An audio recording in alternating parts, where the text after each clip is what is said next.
Hello and welcome to the No One Asked You podcast. This series, I am once again joined by my wonderful co-host, That Darn Kitty. Dorkus and I are sharing our experience reading The Way of Kings for the first time. Each episode, we will summarize what we've read and discuss the experience along the way.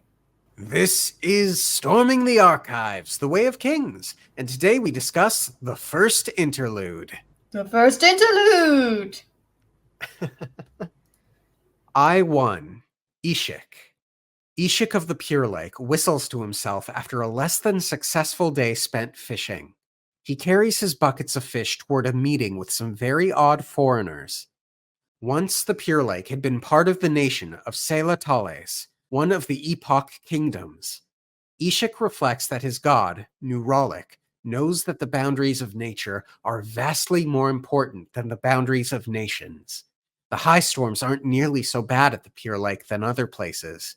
Ishik sees the village Fu Abra ahead, and the other Pure Lakers waiting slowly in the shallow waters.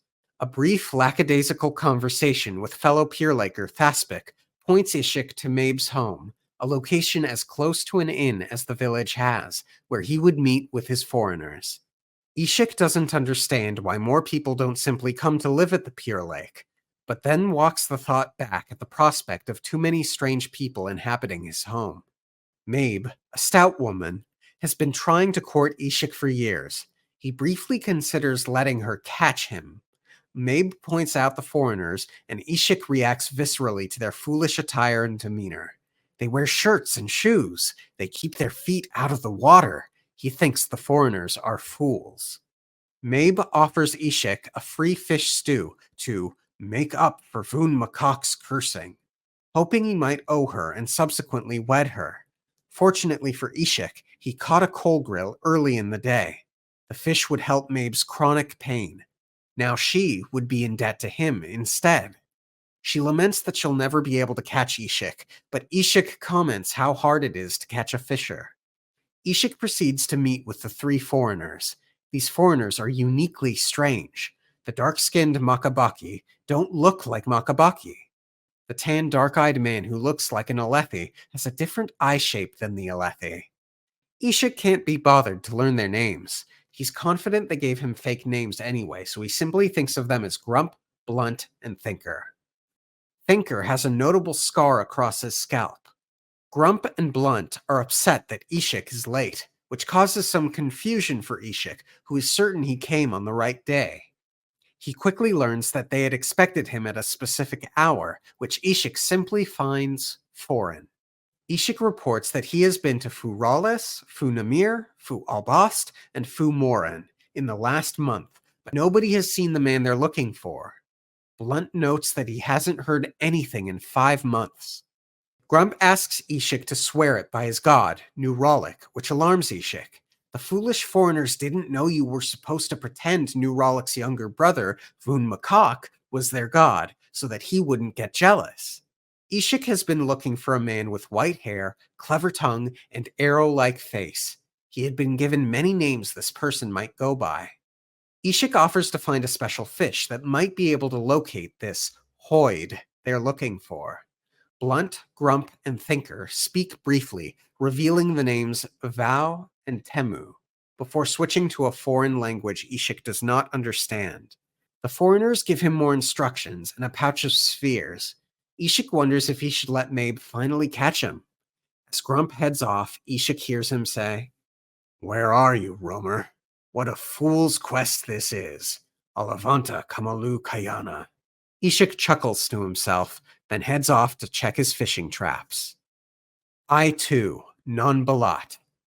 Non-Balat sits on the porch of his mansion, pulling the legs off a small crab. He likes killing things, animals, not people, small animals in particular. Doing so makes him feel better, though he isn't certain why. This is a habit he does not like to talk about, not even to Elita. Balat looks over the Devar gardens and notes that Shalon had been the only one to truly appreciate their beauty. This part of Yakoved has a profusion of vines. Nearly 6 months have passed since Shalon had left. This morning he had received word via Spanreed that she'd succeeded in becoming Yasna Kolin's ward. Balat is frustrated with how difficult walking down some simple steps is for him. He laments being a cripple at 23. Balat lives with chronic pain. Skrak, a large axehound, plays with something nearby. Balat calls out to the creature. The axehound cocks its antennae, then returns to playing. Balat has bred axehounds since he was a child and notes to himself that the smarter the animal, the more likely it was to disobey. Skrak is loyal, but would ignore the little things, like a child trying to prove her independence. Skrak has caught a singling, and although Balat would like to pull off its arms, he decides it would be best to let Skrak have her fun. Am I a coward, Skrak? Balat begins picking at a small crab. He continues to talk to Skrak, justifying the choice to send Shalon on her quest. He couldn't have done it himself because he's male, and someone needed to stay and care for the home. Nevertheless, Balat feels like a coward. He contemplates the now legless crab. The arms. We wave them about to make us seem alive. That's what they're good for. He pries the shells of the crab's body apart. Balat reflects on his broken family. Their father's temper drove Asha Jushu to vice and Tet Wickham to despair. Balat and Shalon had escaped unscathed, though. At times, Balat had hated Shalon for that. But how could you truly hate someone like Shalon? Shy, quiet, delicate. Balat regrets his part in letting her go, thinking it a wonder she made it as far as she had. He thinks about their eldest brother, Non Helaron, and how he had repeatedly stood up to their father. But he's dead now, and all that's left is a family of cripples. Balat is called out of his introspection by Wickham, now out of his latest bout of depression, claiming that a pretty big problem has arisen. I3. Zeth. Zeth, Sun Volano, truthless of Shinovar, sits on a tavern floor, head bowed, hands in lap. He hasn't summoned his Shardblade in years and hopes he looks like a wretch, because wretches aren't asked to assassinate people. Took, Zeth's current master, entertains the local miners by ordering Zeth to do a number of ridiculous things. The miners are intrigued by Zeth and disconcerted by his soft and proper way of speaking. Took proceeds to weave a farcical tale of how Zeth came to be his slave. As Took speaks, Zeth reflects on the dozens of owners that had come and gone. The dark-eyed owners all found him to be a novelty, but sooner or later they always got rid of him. Zeth wonders if it was that they'd sensed the truth, that he was capable of more than what they dared use him for. Zeth had tried to act less refined, though he finds this difficult to do, if not impossible. What would these men say if they knew that the man who emptied their chamber pot was a shardbearer and surgebinder, a windrunner like the Radiants of old? Zeth glories in being wasted. Every day he cleans or digs, instead of killing, is a victory. His mind wanders back to the orders he had been given to kill King Gavilar. Zeth wonders if the Parshendi had known what they had consigned him to when they tossed away his Oathstone, when they fled Kholinar that night. He had recovered the Oathstone, then stood beside the road hoping to be discovered and executed, though his honor had demanded he discard the white clothing so that he would not be recognized. He has to preserve himself so that he can suffer. Thus he had been found by a merchant, Avado. The miners grow tired of Took's stories before he can tell a story about the Night Watcher. That particular story makes Zeth uncomfortable, as it reminds him of the strange black sphere Gavilar had given him. He'd hidden it in Yakaved. He doesn't know what it is, but didn't want to risk a master taking it from him. Took and Zeth leave the tavern, when Took apparently stumbles drunkenly to the ground. In actuality, Took had just been killed by a group of footpads. One of the footpads insists the Shin is harmless and could be worth selling. A footpad thinks Zeth is just a kid, but he's informed that the Shin all just look young. As they talk, a footpad pulls out the Oathstone, at which point Zeth informs him that he has now become Zeth's master. As Zeth informs his new master of the rules of his obedience, he conveniently leaves out that he cannot be ordered to give up his Shardblade. No need to mention the Shardblade at all, for the moment. Okay, wow, 3 for the price of 1. What a series of chapters. So I suppose we should break this down chapter by chapter, but before we do that, I wanted to ask if you sensed a through line among these 3 chapters regarding chronic pain. Oh, I do notice that. now that you pointed it out to me. Cool. So we've got in the Ishik chapter, we've got Mabe with arthritis, chronic pain. In the non-Balat chapter, we've got Balat with, well, chronic pain. He is a cripple. I'm struggling a little bit to define the chronic pain element in Zeth's chapter. I suppose outside of the fact that he wants to die but is forbidden to do so. Yeah. Oh, no, of course, he has to cut himself. He's forced to cut himself by his master. So I think there is something here. Yeah, no, it definitely works. Yeah, but also there is the chronic, that my immediate thought was like the chronic pain of the psychological pain. Yeah, his wanting to die but not being able to seek out death or come by it dishonorably. So that all said, now let's get to the Ishik chapter.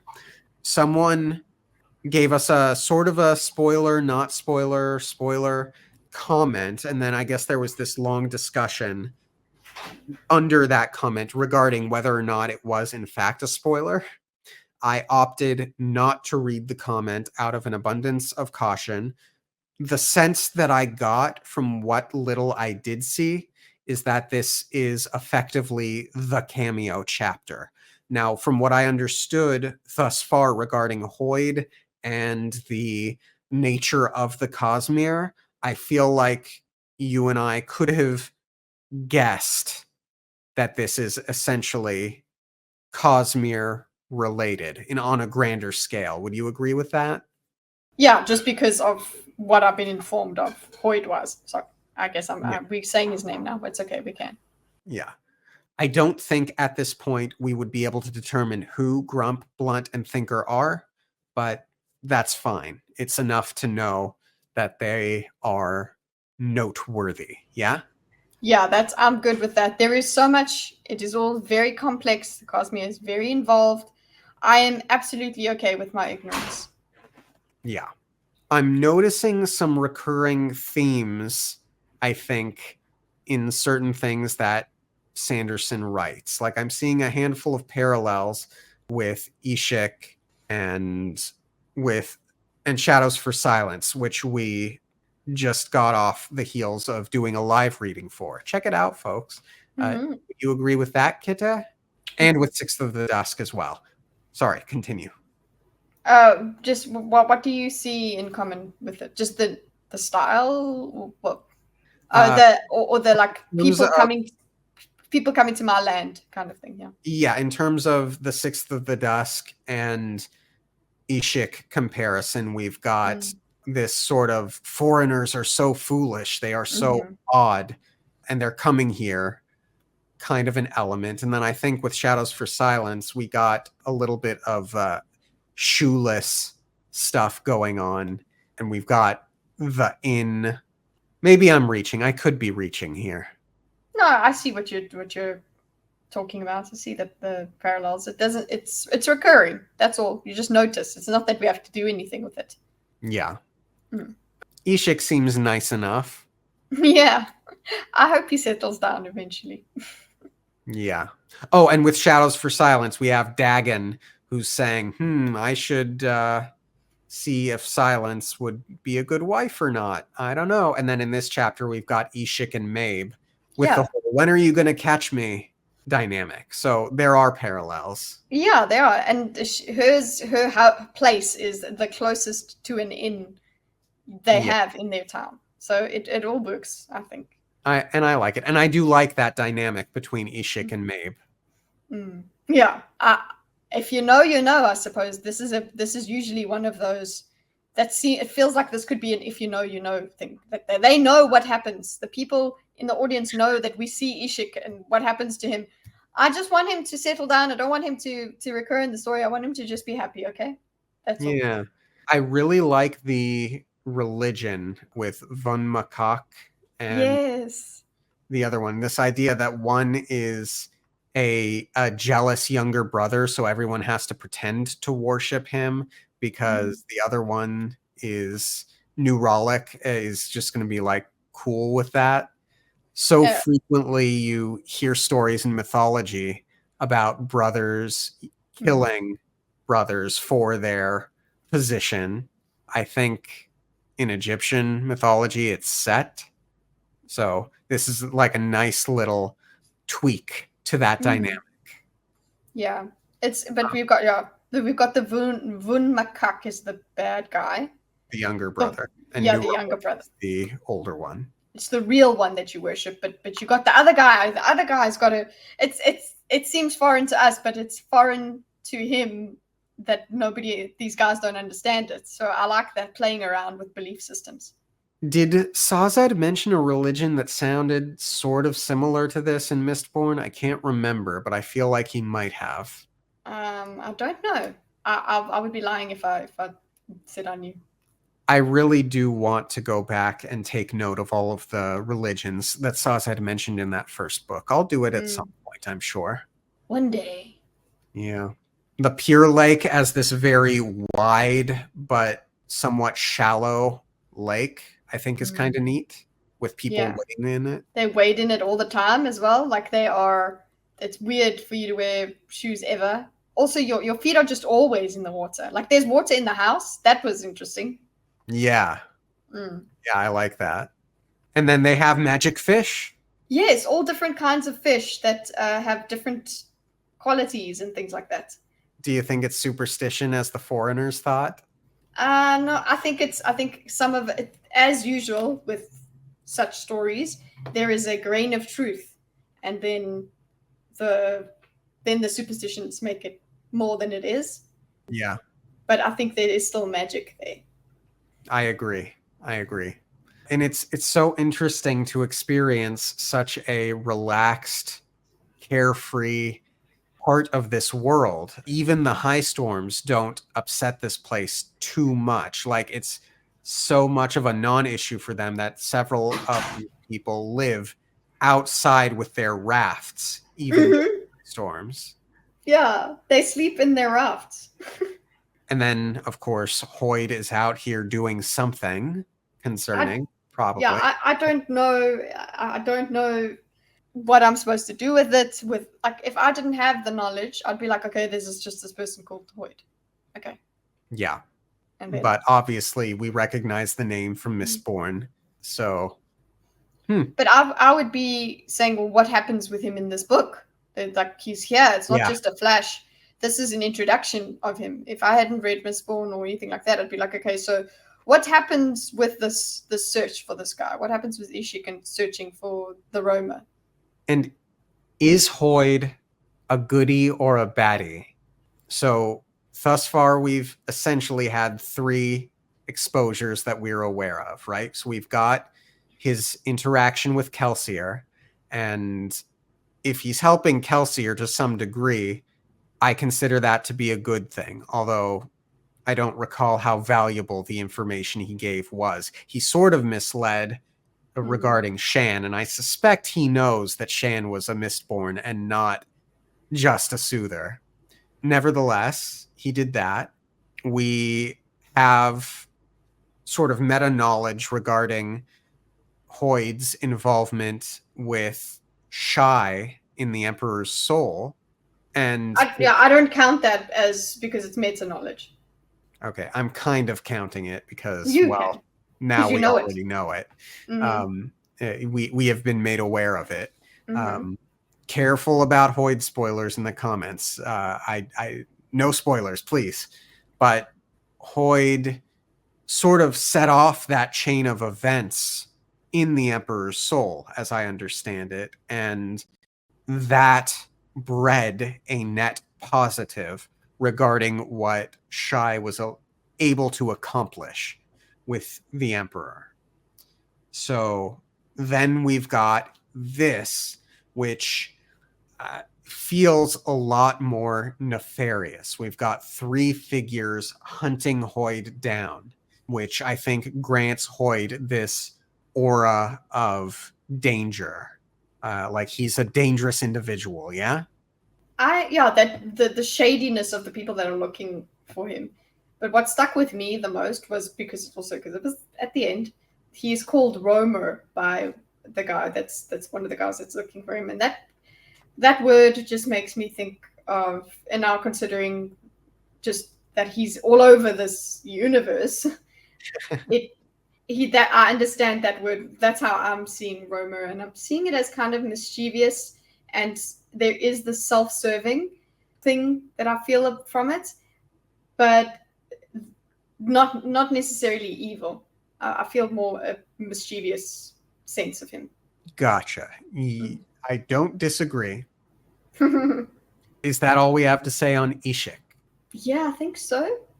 For Non-Balat, the very first time I was reading through that, before we got an age for Balat, I had images of the devil child. You know what I mean? That kind of kid. Yeah, he was disturbing. And I want to carry that instinct with me in my interpretation of him, although ultimately he's 23. But my major thing was I laughed out loud or chuckled or whatever when you said, "Oh, Shalon and him had escaped unscathed." I'm like, you are ripping limbs off of small animals. You are not unscathed, my boy. But whatever helps you sleep at night. Yeah, and he even views Shalon as more unscathed because he seems to be jealous of her or something like that. But Shalon is just such a wonderful personality that it's hard to stay upset with her. It sounds like he really does not believe in her ability to do things. Yeah, because she's just a delicate thing. It's not so much like, I don't know, I don't feel like he's like, she's useless, she's lame. It's more like just, oh, poor her. She's cute. Yeah. Yeah. Also, I will say, with regard to the animal pulling habit, I have a hair pulling compulsion, which I tend to manage by cutting my hair short. But I understand having a compulsion. I don't like this one. Nope. Very dark one. But yeah. I have some degree of empathy, at least as far as compulsions go, for the character. I mean, I have the same compulsion, but yeah, I think I'm just very sensitive to the whole animal point of it. That was more poignant to me than anything. I was just more like thinking of a thing sort of just suffering more, and he seems to like that, and that was disturbing as hell. Yeah, this is a very, very dark character. But back to the Shalon thing, I want to call out a line. Oh, Scrack was loyal, but she'd ignore you on the little things, like a young child trying to prove her independence. That feels like it should be connected to Shalon in some way, yeah? Yeah, she is trying to prove her independence. That's actually kind of, well, not she's trying to, it's part of what she's doing now. It's not like she set out to do it. She's been forced to do it. It's just part of her journey now. Oh, and Scrack has antennae. Yes, we have a description of an axe hound, and I think it's like 6 legs, etc. And that we have the way that the carapace fleshy thing is described. That's cool. I want to see a sketch of it from Shalon, though. I agree. I hope we get one. Yeah. Adorable. Gross, but adorable. It's got mandibles. Remember that episode of The Simpsons where Homer buys a grocery store lobster and raises it and it becomes his pet? No, but that sounds funny. There you go. We got a pet lobster. Just if he became larger. Yeah, and more dog-like. Yeah. And there was another line I wanted to call out. This plan probably won't even work, he said, taking off the last of the legs. Odd, looking at a creature like this when it had no legs. The crab was still alive, yet how could you know it? Without the legs to wiggle, the creature seemed as dead as a stone. This Balat's leg is messed up. Mm-hmm. So that line seems poignant. Yeah, without the legs, he's dead inside. Yeah. Without being able to wave around and move around in a certain way, he might as well be dead. Yeah. Also, there is notes. So there's notes of the father's anger and whatever with the unscathed thing. But then we also find out some other things that have happened with Shalon's siblings. Yes, Helaron was the only one to stand up to their father. He died or something, wasn't it? Yes. Mm-hmm. Yeah. I still have a theory that it involves the soul caster and why it broke. Yeah, I think that there was an incident and many people died. Yeah. Was it a mistake or was it just an angry man? Yeah.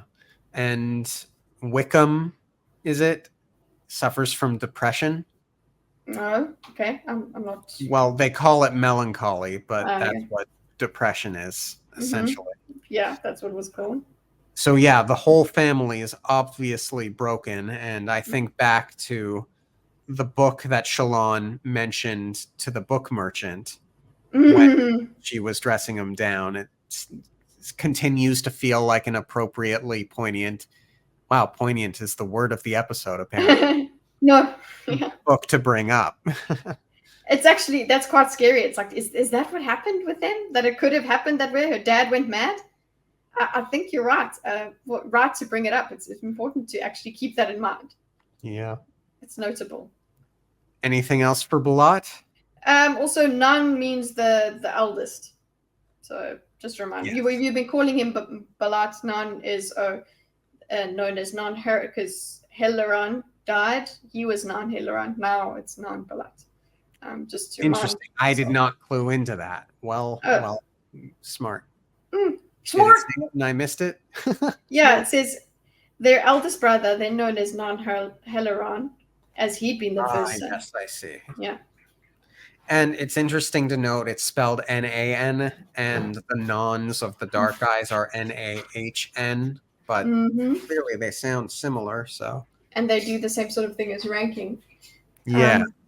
And then we've got Zeth, who is showing a little bit of rebelliousness against his oath. He doesn't tell the footpads about the shard blade that he has, and he hid the sphere thing from Gavilar so that he wouldn't be forced to give it up.